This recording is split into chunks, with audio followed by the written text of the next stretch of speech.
Hello दोस्तों, कैसे हैं आप लोग। उम्मीद करता हूँ बहुत अच्छे होंगे। ये मेरी बेटी का बेटा है जो इंग्लिश में एक कहानी सुनाने जा रहा है, कविता जिसे कहते प्यासा कौआ। It was a poem. Name is Thirsty Crow. Once upon a time, there was a crow.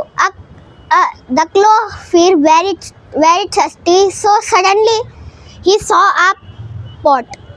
The pot had water, but the water level was very low.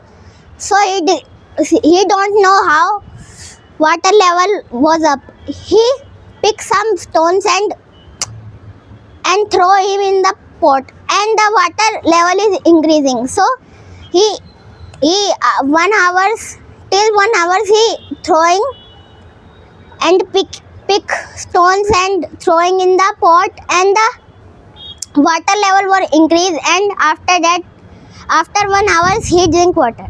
Thank you. Okay, thank you, धन्यवाद।